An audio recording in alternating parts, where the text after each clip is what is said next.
광저우에 오지 마십시오. 진심으로 말합니다. 여기 오지 마십시오. 이 도시에서 일자리를 찾으려고 한다면 그 생각은 지금 당장 버리십시오. 지난 2년간 광저우는 견딜 수 없는 장소가 되었습니다. 여기 6년 살았지만 확실히 말씀드리겠습니다. 솔직히 이렇게 황폐하고 비참한 광저우를 본 적이 없습니다. 몇 년 전만 해도 여전히 희망이 있었지만 지금은 다릅니다. 차라리 고향에 머물러 있는 것이 낫습니다. 아마 당신의 고향이 여기보다 훨씬 좋을 것입니다. 그러니 그 계획을 포기하십시오. 아무래도 일선 도시 대도시를 고집하고 싶다면 다른 곳을 알아보세요. 심천이 아직 조금은 나을지 모르지만 그것도 장담할 수 없습니다. 저는 광저우를 떠날 준비를 하고 있습니다. 여기에 더 이상 좋은 것은 아무것도 남아있지 않습니다. 여름은 끔찍한 더위뿐입니다. 성중촌, 도심 속 빈민가의 골목은 바퀴벌레와 쥐투성이입니다. 일반적인 일자리의 월급은 불과 3천에서 4천 위안, 한화 약 58만에서 77만 원입니다. 운이 좋더라도 5천에서 6천 위안, 한화 약 96만에서 115만 원입니다. 이것이 대다수 사람들의 현실입니다. 신호를 기다리는 배달원들의 군단을 보십시오. 그들을 모욕하지 마십시오. 그들 중 상당수는 학사, 석사 또는 심지어 박사 학위가 있습니다. 택배 산업은 포화되어 혼란에 빠졌습니다. 우리에게는 나라의 거창한 정책은 완전히 이해할 수 없지만 서민의 생활이 밑바닥부터 흔들리고 있는 것은 뼈저리게 느껴집니다. 소규모 회사의 사장은 사회보험을 지불할 여유가 없으며 직원도 급여에서 공제되는 것을 싫어합니다. 이제 사람들은 실직하고 절망적인 길로 내몰리고 있습니다. 한때는 10개의 안정된 근무조가 있었던 자리에 지금은 3교대가 생겨나 임시 노동자가 서로 빼앗고 있는 것입니다. 사람들은 먹고 살기 위해서 쉴 새 없이 일을 계속해야 합니다. 누가 이런 규칙을 만들었는지는 모르겠지만 그것이 적용된 이후 서민의 삶이 뒤집혀버린 것만은 확실합니다. 상황의 악화를 상징하는 사건이 인터넷에서 큰 파문을 일으키고 있습니다. 중국 경제는 고용 축소, 공장 폐쇄, 중병을 앓고 있는 근로자가 생계를 잃는 현실을 마주하고 있습니다. 최근 복도에서 확산된 한 동영상이 화제가 되었습니다.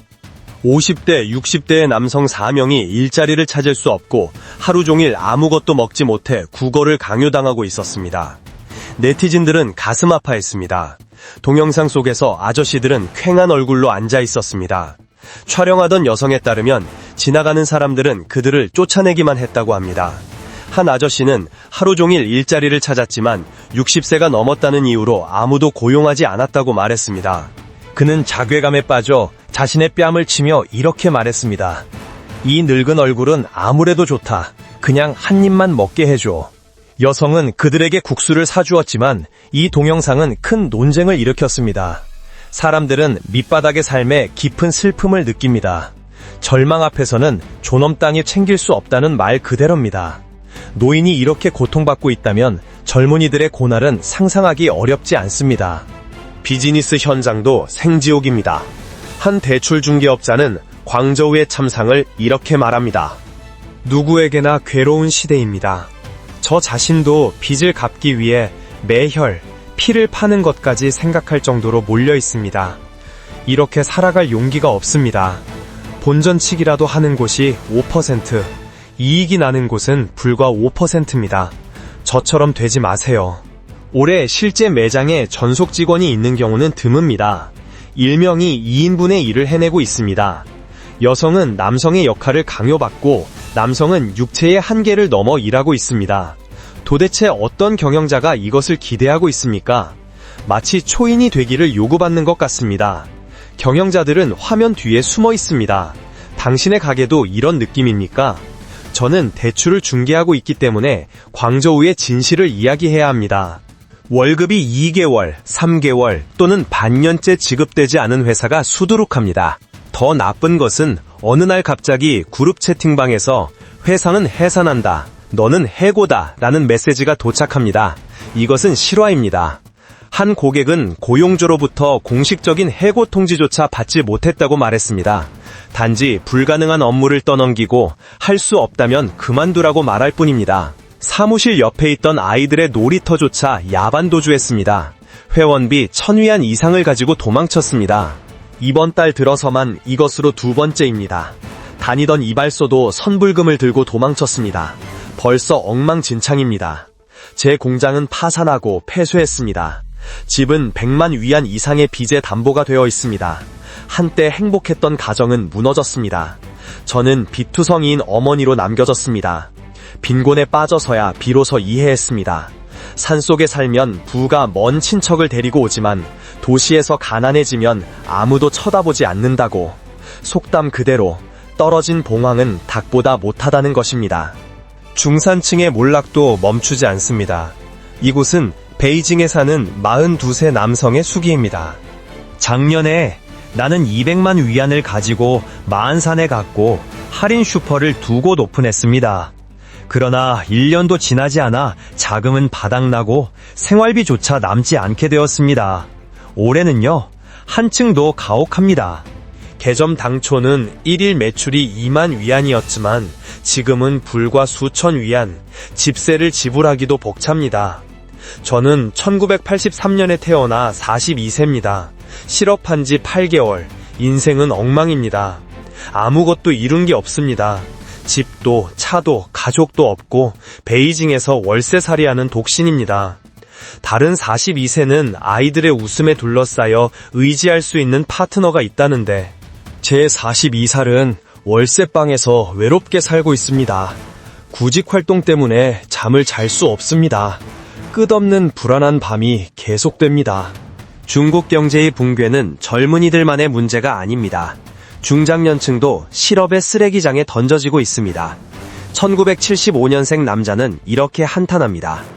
SNS에서는 무수한 목소리가 중년의 구조조정과 살아남는 중압감에 대해 외치고 있습니다. 저는 1975년생으로 올해 실직했습니다. 우리는 지출을 0으로 줄였지만 가족은 밥을 먹어야 합니다. 건강도 악화되고 있습니다. 주야가 바뀐 생활이 되어 아침에 일어날 수 없습니다. 하룻밤 사이에 10년은 늙은 기분입니다. 아내와 아이들도 거의 말을 하지 않습니다. 내 말이 그들을 불안하게 만드는 것이 무섭기 때문입니다. 아내는 이미 불안해서 무너질 것 같습니다. 지금까지는 모든 것이 순조로워 보였습니다. 이런 꼴이 될 줄은 상상도 못했습니다. 업계 친구에게 일자리 소개를 부탁했지만 아무도 대답하지 않습니다. 다른 업계에 대해서는 아무것도 모릅니다. 이 나이에는 아무런 강점도 없습니다. 정말 음식 배달이나 디디 운전기사를 시작할 수밖에 없습니까? 무서워서 견딜 수 없습니다. 시내의 버너가를 보세요. 최고 상권인데 가게는 모두 셔터가 내려가고 비어 있습니다. 남은 것은 저뿐입니다. 쇠고기 수프 포장마차도 만두 가게도 사라졌습니다. 갈비 포장마차도 꽈배기 가게조차 사라졌습니다. 이것이 지금의 모습입니다. 포산의 제조업 벨트 지대도 붕괴되고 있습니다. 모든 것은 부동산 불황과 연동됩니다. 공장의 사장들은 비참합니다. 100개 가까운 공장이 도산하고 살아남은 것은 40에서 50% 정도. 살아남은 것만으로도 기적입니다. 저는 그것을 목격했습니다. 한 고객은 한때 24,000평방미터를 빌렸습니다. 작년에는 만으로 축소했습니다. 올해는 3,000이나 5,000이라도 좋으니까 빌려줘 라고 끔찍합니다. 한때는 2만 평방미터의 공장을 차례차례 세웠던 사람들인데 말입니다. 지금 저 자신도 구조조정되었습니다. 직원 210만 명, 연간 매출 1,000억 위안을 넘는 기업이라면 안정적이라고 생각했습니다. 그래서 정년을 맞이할 생각이었습니다. 그러나 3년 차에 갑자기 쫓겨났습니다. 집주인은 친절했습니다. 구조조정되었다고 전하자마자 보증금을 돌려주겠다고 약속해 주었습니다. 그리고 사회에 나온 젊은이들도 절망의 무대에 서 있습니다. 여러분 안녕하세요. 저는 2024년 졸업생입니다. 반년 동안 집에서 실업 상태입니다.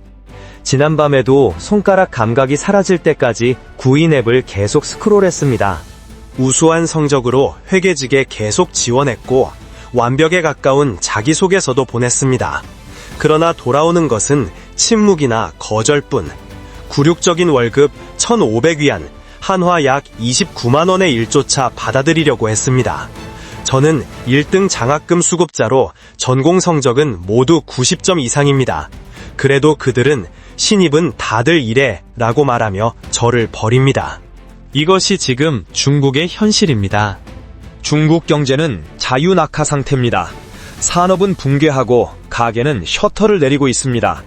경영자들은 물에 빠져 허우적대고 있습니다. 대졸자는 푼돈을 벌기 위해 부업을 강요받고 가족은 식사조차 제대로 해결할 수 없습니다. 분석가들은 대중의 분노가 끓는 점에 도달했다고 경고합니다. 사회는 언제 폭발할지 모르는 화산 분화구 위에 앉아 있습니다. 심천의 화창베이 전자상가에서는 한때 수백만의 가치가 있었던 점포가 지금은 세입자도 찾지 못합니다. 그 돈은 모두 사라졌습니다. 이주 노동자, 농민공에게 악몽이 도래했습니다. 일자리가 사라져가는 것입니다. 광동에서 실패하고 저장성으로 도망치고 거기서 실패하고 장수성으로, 그래도 희망은 없습니다. 그들은 머리 없는 파리처럼 방황하고 있습니다. 무수한 노동자가 매일 필사적으로 살면서 일을 찾고 있습니다. 한 달 동안 직업을 찾아도 발견하는 것은 저임금, 야근, 가혹한 노동 혹은 40세 이상 거절뿐입니다. 선택의 여지가 없으며 많은 사람들이 굶어 죽지 않기 위해 일용직 아르바이트로 연명하고 있습니다. 14억의 중국인이 울고 있다. 이것은 과장이 아닙니다. 사실입니다. 전 세대의 85%가 연수입 5만 위안, 한화약 960만 원 이하입니다. 9억 3,600만 명이 월수입 2천 위안, 한화약 38만 원 이하로 살고 있습니다. 그들은 사는 것이 아니라 단지 생존할 뿐입니다. 제 고향 친구들은 여전히 경기가 좋은 척하고 있지만 사업은 붕괴하고 남은 것은 인터넷 상점과 인터넷 대출뿐입니다. 미디어는 가짜 꿈을 팔고 있을 뿐입니다. 진정한 행복은 그저 환상입니다. 도인의 중국판 틱톡 계정에서 보는 수백만의 예금, 고급 차량, 저택, 그들은 모두 필터와 거짓말입니다. 믿을 수 없습니까? 주위를 보세요. 월급이 밀리지 않고 지급된 친구가 몇 명이나 있나요? 오늘 정말로 풍요로운 생활을 보내고 있는 중소기업 사장이 몇 명이나 있습니까? 마지막으로 지금의 중국 사회를 상징하는 어떤 충격적인 사실을 전하겠습니다. 중국 노동자들은 사료를 먹고 있습니다. 네, 인간을 위한 사료입니다. 초현실적이지만 현실입니다. 준비의 3분, 하루 32완, 한화 약 5,800원에 단백질, 탄수화물, 비타민을 섭취하는 것입니다. 전국에서 사람들은 식사를 인공사료로 대체하고 있습니다. 인터넷상에서는 필요한 것은 영양이며 음식 그 자체가 아니다 라고 농담 반 진담 반으로 이야기되고 있습니다. 원래는 가축을 살찌 유도로 설계된 처방을 기업은 도시의 사축, 노예처럼 일하는 직장인인 우리 노동자용으로 리브랜딩한 것입니다. 하루 숟가락 한 잔으로 완전 영양, 이게 무슨 일입니까? 오늘의 동영상은 여기까지입니다. 상황은 위기적입니다. 좋아요와 구독을 누르고 이 동영상을 친구에게 공유하여 진실을 전파하세요. 의견이나 제안이 있으면 아래 댓글로 남겨주세요. 모든 댓글이 우리에게 큰 힘이 됩니다. 아래의 댓글란에서 여러분의 생각을 알려주세요. 우리는 앞으로도 중국의 경제 위기와 혼란에 대해 계속 보도하겠습니다. AZ타코를 아래의 댓글란에서 여러분의 생각을 알려주세요. 우리는 앞으로도 중국의 경제 위기와 혼란에 대해 계속 보도하겠습니다. AZ타코를 구독하고 최신 동영상을 받아보려면 알림벨을 켜십시오. 시청해주셔서 감사합니다.